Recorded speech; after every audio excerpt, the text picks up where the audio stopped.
अस्सलाम वालेकुम। MB news good morning Pakistan के साथ आपकी मेजबान राबील सैयद आपकी खिदमत में हाजिर। ओहो, गुड मॉर्निंग तो हो भी गया हमारा और आज टॉपिक भी वैसे मेरा यही था पूरा। जी बिल्कुल, आज का टॉपिक हम गुड मॉर्निंग पाकिस्तान के साथ खुशगवार मूड के साथ अब आज आपके सामने मौजूद हैं। जी बिल्कुल राबीला, आप बताइए, आप कुछ कह रही थी। मैं तो गाना गा रहा था। बस वही ना, मैंने कहा एकदम से ये कहाँ से इतनी खूबसूरत सी आवाज आने लग गई। मुझे लगता है कि आपको ना कंपेयरिंग छोड़ के सिंगिंग की तरफ आ जाना चाहिए अब। क्या ख्याल है खुरम? ठीक है, कभी कभी मौका मिलता है, कभी कभी हम भी अपने अंदर का गुलकार जगा लेते हैं, आपको पता ही है।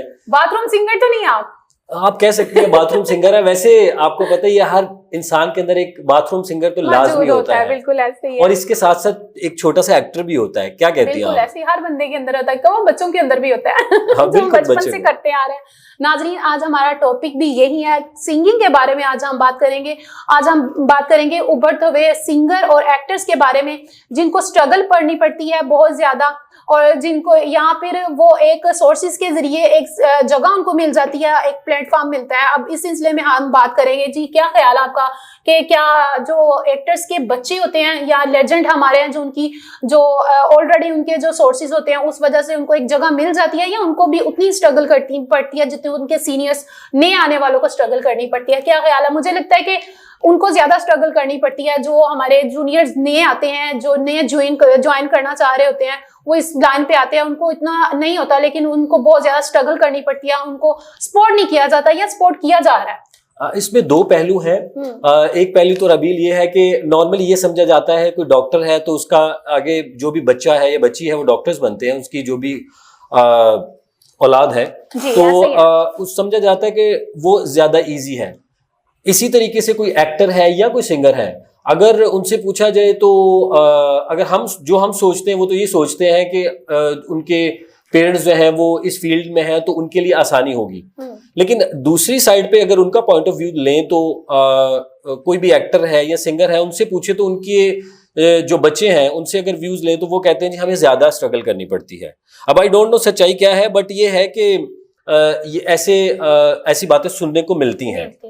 और बाकी नया जो टैलेंट है वो तो ऑब्वियसली उनको तो स्ट्रगल करनी पड़ती है, कोई सोर्स नहीं है, कोई रेफरेंस नहीं है, क्योंकि आपको पता है पाकिस्तान में रेफरेंसेस भी जो है आई थिंक सो स्पॉन्सर नहीं उनको करते, इतने अच्छा टैलेंट है हमारे। जी बिल्कुल, स्पॉन्सर भी कह सकते हैं। देखिए, स्पॉन्सर से पहले एक चीज होती है रेफरेंस। स्पॉन्सर तो तब आता है जब इंसान थोड़ा सा, एक्टर या सिंगर थोड़ा सा जो है फेमस हो जाता है, उसके बाद उसको स्पॉन्सर चाहिए होते हैं। उससे पहले एक रेफरेंस होता है। अच्छा, रेफरेंस से पहले भी एक चीज होती है, उसको टैलेंट कहते हैं। तो मेरा ख्याल है कि टैलेंट सबसे पहले जो वो इंपॉर्टेंट चीज है, जो कि किसी एक्टर या सिंगर या किसी भी फन के अंदर कोई इंसान है तो उसको आगे लेके आने का एक जरिया होता है, टैलेंट जिसको हम कहते हैं। तो जो नए उभरते हुए टैलेंट हमारे पाकिस्तान का टैलेंट हमारे सामने आ रहा है, इसमें कोई शक नहीं, कोई दो राय नहीं है कि वो बड़ा अच्छा आ रहा है। उसमें अगर हम सिंगिंग को लें, उसमें हम एक्टिंग को लें, उसमें हम जिस भी प्लेटफॉर्म को लें, उसमें बड़ा अच्छा जो है वो एक जो है वो स्टफ हमारे पास आ रहा है। अच्छा, एक टाइम था नाजरीन जब नए आने वालों को सपोर्ट नहीं किया जाता था, यहाँ पे कोई एकेडमी नहीं थी, उनको गाइड करने वाला नहीं था। लेकिन अब तो बाकायदा तौर पर हर जगह पे एकेडमीज बन चुकी हैं, बाकायदा तौर पर कॉलेजेस में उनको जो है वो तरबियत दी जाती है। फिर सिंगिंग की एक अलग सी क्लासेस होती हैं जो मुनक्किद की गई हैं, बहुत जगह पे बनाए गए हैं। जो हमारे लेजेंड हैं, जो गुलकार थे या सिंगर हैं या फिर इस तरह के एक्टर्स हैं नाजरीन, अब तो एकेडमीज बन चुकी हैं, इंटरनेशनल भी और नेशनल तौर पर भी, जहाँ पे लोगों को एक्टिंग और सिंगिंग सिखाई जाती है। क्यों? सही बात है ना? इसी तरह प्रमोट किया जा रहा है अब टैलेंट को। अब हमारा टैलेंट ज़ाया नहीं होता, बल्कि उसको प्रमोट किया जाता है, बहुत अच्छे तरीके से उनको गाइड भी किया जाता है। एक टाइम था जब नहीं देखते थे, नहीं सुनते थे, लेकिन अब सुनने वाले को भी समझ है और सिखाने वाले को भी, और वो बड़ी अच्छी तरह से इन टैलेंट को गाइड करते हैं और उनको ज़ाया नहीं होने देते। बिल्कुल, पाकिस्तान में ऐसी बड़ी एकेडमीज़ हैं। इसके अलावा कॉलेजेस में, स्कूल्स में इवन कि एक्टिंग की क्लासेस दी जाती हैं, सिंगिंग की क्लासेस दी जाती हैं, और बड़े अच्छे तरीके के साथ इसको प्रमोट किया जा रहा है। अगर इसी तरीके से हम बात करें अपॉर्चुनिटीज़ की, तो हमारे हमसाया ममालिक में जो है वो हमसे तो थोड़ा सा ज़्यादा ही इसको प्रमोट किया जाता है, ज़्यादा अपॉर्चुनिटीज़ हैं। बेसिकली उनके कल्चर में भी ये शामिल है ना, जी वहाँ पे बिल्कुल, उनके कल्चर में भी शामिल है। बिल्कुल, उन्होंने तो बिल्कुल, सुबह रबील। उठना तो शुरू हो जाना है बस इसी काम को। नॉर्मली हर इंसान के माइंड में यही सवाल आता है कि उनको बहुत अपॉर्चुनिटीज़ हैं, या उनकी वहाँ पे बहुत ज़्यादा सिखाया जाता है, या बहुत प्लेटफॉर्म्स हैं जहाँ से टैलेंट को आगे लेके आया जाता है। आपने देखा होगा रियलिटी शोज़ हैं, इसके अलावा सिंगिंग शोज़ हैं, डांसिंग शोज़ हैं, वहाँ पे बहुत ज़्यादा हमारे हमसाया ममालिक में प्रमोट किया जाता है। लेकिन हमारे, क्योंकि जाहिर है हमारा मुल्क जो है वहाँ पे थोड़ी सी रिस्ट्रिक्शंस हैं, हमारे कल्चर में ये चीज़ें नहीं हैं, तो एक लिमिटेड हद तक जितना हम इसको प्रमोट कर सकते हैं उतना कोशिश कर रही हैं हमारे डिफरेंट अदारे या डिफरेंट जो अकेडमीज़ हैं ड्रामा से रिलेटेड, सिंगिंग से रिलेटेड, तो वो कोशिश कर रही हैं कि जितना प्रोवाइड कर सके, फैसिलिटेट कर सकें। सो अभी जहाँ हम बात कर रहे थे मिस रबील के जो पुराने एक्टर्स हैं या पुराने सिंगर्स हैं, उनके आगे से जो बच्चे हैं, क्या उनको सपोर्ट होती है या नहीं होती, इस पे कुछ थोड़ा सा कहना चाहेंगे आप? मैं जहाँ तक मेरा मानना है, उनको सपोर्ट की जरूरत नहीं होती। उनके घर ही उनके लिए एकेडमी होता है, वो बड़ी वहीं अच्छी से बात सीखते की हैं, आपने। वो वहीं से सीखते हैं, वहीं से निकलते हैं, और उनमें ऑलरेडी वहीं से निखार होता है। उनके अंदर बचपन से ही निखार शुरू हो जाता है, क्योंकि वो जब अपने बड़ों को सुनते हैं, जैसे शाम चौरासी खानदान है, अब उनके अगर आप बच्चों को देखेंगे, सिंगर्स को देखेंगे, उभरते हुए जो सिंगर्स हैं, अब उनको देखें कि उनकी उनमें कितना निखार है। उनको इसलिए ज़रूरत नहीं पड़ती किसी स्पोर्ट की या किसी और प्लेटफॉर्म की, क्योंकि उनके घर में अकेडमी है और अपनी अकेडमी से ही सब कुछ सीख के निकलते हैं, और जब सुनने वाला सुनता है तो वो उसमें खो जाता है। वैसे शाम चौरासी सुन के मैं एकदम से हैरान हुआ हूँ। रबील के मुंह से शाम चौरासी सुन के मुझे बड़ी हैरानगी हुई है। मुझे तो ये था कि इनको सिंगिंग का इतना नहीं पता, लेकिन शाम चौरासी से और पटियाला घराने से मुझे समझ लग रही है कि इनको सिंगिंग की हाउ नाउ नहीं, बल्कि ये खुद भी सिंगर हैं, ये तो कंफर्म है। नहीं सिंगर नहीं हूं, क्योंकि जितनी बड़ी इन्होंने बात कर दी है, वो नॉर्मली तो आपको पता सिंगर्स कानों को हाथ लगा के शाम चौरासी घराने की बात करते हैं, और वहाँ से नो डाउट रबील बहुत बड़े बड़े सिंगर्स जो है वो पाकिस्तान को दिए हैं उन घराने से, और उस घराने जी बिल्कुल बिल्कुल रफाकत अली खान है, राहत फ़तेह अली खान है, जो बहुत बड़ा एक नाम है पाकिस्तान का, जिनकी वजह से पाकिस्तान का नाम पहचाना जाता है। वो पाकिस्तान की जो वो शान बने हैं, पहचान भी बने हैं, और दूसरी कंट्रीज़ में जब जाते हैं तो वो पाकिस्तान की जो सिंगर्स है वो बड़े अच्छे तरीके से सुना जाता है, उनको बल्कि फरमाइश की जाती है कि पाकिस्तान से बुलवाएं। बिल्कुल ऐसा है, और आगे उनकी जो बच्चे हैं वो भी प्रमोट कर रहे हैं, जाहिर है सिंगिंग को प्रमोट कर रहे हैं, और सिंगिंग को बड़ा आगे लेके चल रहे हैं, और बड़े अच्छे तरीके से इसको निभा रहे हैं, अपने ख़ानदान का नाम रोशन कर रहे हैं। सो सिंगिंग में तो बड़ी अच्छी हम बातचीत चल रही है। जी, शान तो मेरे भी फेवरेट है, फेवरेट तरीन है, क्योंकि पाकिस्तान की शान है, उनकी पहचान है, एक्टिंग तो उन पे ख़त्म है।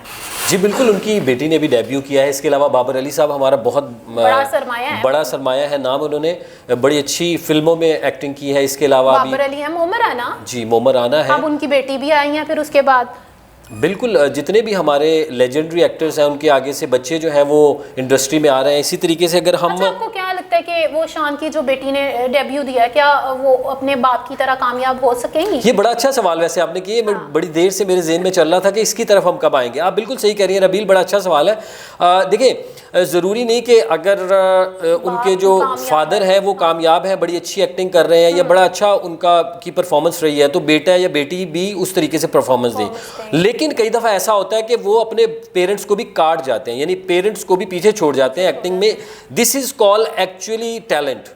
अगर हम अपने मुल्क के अलावा हम हमसाया मुल्क की बात करें तो वहाँ पे बहुत बड़े बड़े नाम हैं। अगर आप देखें, शाहरुख खान साहब हैं, आमिर खान साहब हैं, सलमान खान साहब हैं, इसी तरीके के साथ आप अभी मुझे बता रही थी रवीना टंडन जी हैं। तो ये एक देखें, हम जब टैलेंट की बात करते हैं तो हम बाउंड्रीज नहीं देखते, जब हम सिंगिंग की बात करते हैं, किसी भी फन की बात करते हैं, उसमें बाउंड्रीज नहीं है। तो ये लोग ऐसे हैं जो कि जिनकी आगे से बच्चे आ रहे हैं, तो वो ऑब्वियसली वो वाली बात बड़ी अच्छी कि घर से एकेडमी है उनकी, वो घर से सीखते हैं। पिछले दिनों मुझे याद है कि शाहरुख खान साहब का मैंने एक इंटरव्यू देखा, उसमें किसी ने पूछा कि शाहरुख साहब आपके जो बेटे हैं उनको आप कुछ सिखाएंगे, क्योंकि वो अभी मार्केट में उन्होंने डेब्यू किया। तो उन्होंने कहा यार, अगर मैं सिखा सकता होता या मैं टैलेंट फॉरवर्ड कर सकता होता तो यकीनन मैं सबसे पहले अपने बेटे को करता। तो पूछा उन्होंने ये था कि मुझे आप सिखा सकते हैं, तो what does it mean? It's mean कि ये किसी की मिरास नहीं है। जो इसमें एक्टिंग है या सिंगिंग है या कोई भी प्रोफेशन है, उसके अंदर जितनी मेहनत करेगा उतना वो आगे जा सकता है। डजंट मैटर कि उनके पेरेंट्स जो हैं वो इसमें थे या नहीं थे। बिल्कुल ऐसा ही है। तो वो ही ना, मैंने यही सोच रही थी, मैंने कहा क्या वो डेब्यू देंगी तो क्या वो उतनी कामयाब होंगी। हमारी तो दुआ है कि इंशाल्लाह वो कामयाब हो और अपने वालिद साहब का और भी नाम रोशन बिल्कुल, हमारी तो दुआ शान है, का एक नाम है, बिल्कुल हमारी दुआ है। इंडस्ट्री के लिए जितने भी आने वाले एक्टर्स हैं, हमारी दुआ है कि वो आगे इतना अच्छा परफॉर्म करें कि हमारी इंडस्ट्री को चार चांद लगाएं।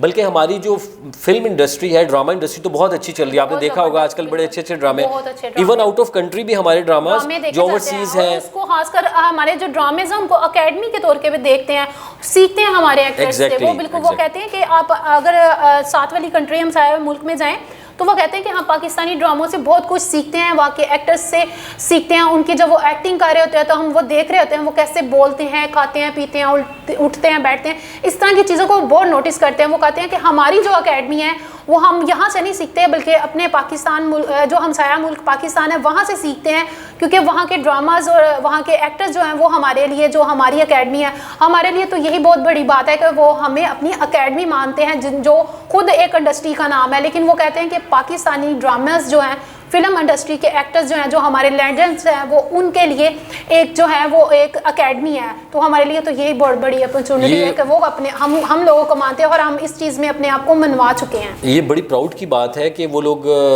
हमारे ड्रामों को लाइक करते हैं और उन जैसे ड्रामे बनाना चाहते हैं, हम जैसे ड्रामे, लेकिन उनसे बनते नहीं हैं, लेकिन उनसे नॉर्मली बनते नहीं है। बिल्कुल ऐसा ही है।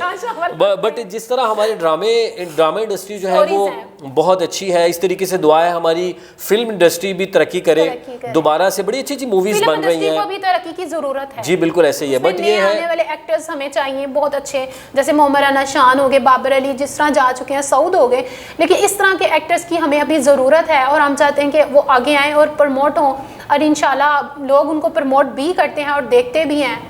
वैसे रबील, आपके ख्याल, मैं आपसे अगर पूछूं कि पाकिस्तानी ड्रामा इंडस्ट्री में आपका फेवरेट कौन है ड्रामा इंडस्ट्री में? एहसन खान। वेरी नाइस, बड़े अच्छे एक्टर हैं जी हमारे एहसन खान। इसी तरीके से अगर हम फिल्म इंडस्ट्री में देखें तो आपको सबसे ज़्यादा मेल एक्ट्रेस में कौन पसंद है? शान। और अगर हम हमसाया मुमालिक में जाएं और वहाँ पे मेल एक्टर्स के बारे में आपका क्या ख्याल है? ये नहीं हो सकता, ये तो हो नहीं सकता। वो कहते हैं ना, हो नहीं सकता। नहीं, उनको एक्टिंग नहीं आती है हकीकत में। ओह अच्छा, उनको नहीं आती, एक्टिंग नहीं आती है, उनको पता ही नहीं एक्टिंग का क्या है। उनको बस अपना टाइम गुजार रहे हैं, जो वो चीजें दिखाते हैं वो उसी को प्रमोट करें। उनको एक्टिंग नाम की किसी चीज का नहीं पता, इसलिए मुझे वहाँ के कोई भी लोग नहीं पसंद। मिस रबील की जो मैं बात को अब इंडोर्स करूँ या फिर इस पे मैं कुछ नहीं कह सकता, ये उनका अपना व्यू है। नहीं बिल्कुल, आप लॉक कर दिए, इनका पॉइंट ऑफ व्यू है, मेरा पॉइंट ऑफ व्यू थोड़ा सा डिफरेंट है। बट ये है कि मैं इनके पॉइंट ऑफ व्यू की ऑब्वियसली कदर करता हूँ। बट वहाँ पे बहुत अच्छे अच्छे एक्टर्स हैं और बहुत टैलेंट है। ऑब्वियसली हम उससे जो है वो बहुत ज़्यादा इंटरटेन होते हैं।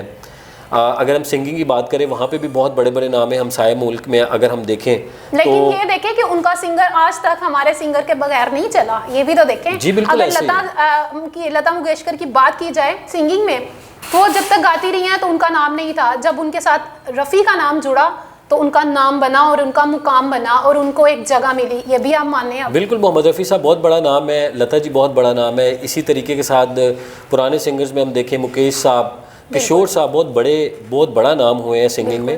तो इसमें कोई शक नहीं कि हमसाया ममालिक में भी बड़े अच्छा टैलेंट मौजूद है। इसी तरीके से अगर हम पाकिस्तान की बात करें तो पाकिस्तान में तो ऑब्वियसली हमारे जितने अदाकार या जितने भी सिंगर्स मौजूद हैं, आतिफ असलम है जिन्होंने अपना एक नाम रोशन किया है, हर जगह पे किया है और वो हमेशा पाकिस्तान को प्रमोट करते हैं और उनकी आवाज़ इतनी खूबसूरत है, सुनने वाला। वैसे आतिफ असलम साहब का आपने नाम लिया, आतिफ असलम साहब प्योरली वही जो हम बात कर रहे हैं उसी टॉपिक से रिलेटेड है कि उनका बैकग्राउंड बिल्कुल नहीं था सिंगिंग का, बिल्कुल नहीं। लेकिन उन्होंने पर्सनली तौर पे भी जानती हूँ उनका बैकग्राउंड कैसा था, मैं उनकी फैमिली को भी मिली हूँ, तो वो बिल्कुल हट के हैं, एकदम अलग से हैं। चलिए, मैं भी उनका बहुत बड़ा फ़ैन हूँ, सभी हम लोग उनके बड़े फ़ैन हैं। तो रबील से रिक्वेस्ट करूँगा कि मुझे प्लीज़ उनका ऑटोग्राफ ले दीजिए। तो ये तो डन हो गया जी, thank you very much Rabeel, आपने कमिटमेंट की है। तो अगर ये नहीं मुझे उनका ऑटोग्राफ दिलवाएंगे तो मैं आपको ज़रूर बताऊंगा, नेक्स्ट मॉर्निंग शो में मैं ज़रूर बताऊंगा। जी जी। चले नाजरीन, आपने देखा हमने आज बात की सिंगिंग के हवाले से कि पाकिस्तान में जो है वो टैलेंट की कमी नहीं है, अब उसको प्रमोट किया जाता है। एक टाइम था जब प्रमोट नहीं होता था, अवेयरनेस नहीं थी लोगों में, लेकिन अब इतनी अवेयरनेस आ चुकी है कि पाकिस्तान में हर जगह पे अकेडमीज़ गुलूकार और सिंगर्स के लिए भी बनाई गई हैं। फिर एक जो ख़ानदानी घराने से ताल्लुक़ रखते हैं सिंगर्स या एक्टर्स, तो उनके बच्चों को इतनी अकेडमीज़ की ज़रूरत नहीं पड़ती, क्योंकि वो उनका घर ही उनके लिए अकेडमी होता है। इंटरनेशनल नेशनल तौर पर भी बहुत सारी ऐसी जगह हैं, यूनिवर्सिटीज़ हैं, अकेडमीज़ हैं, जहाँ पे पाकिस्तानी जो टैलेंट है उसको प्रमोट किया जा रहा है, उनको आगे लाया जा रहा है। इसी के साथ अपनी मेज़बान राबील सैयद और मेरे को एंकर को इजाज़त दें। अल्लाह हाफिज़। अल्लाह हाफिज़।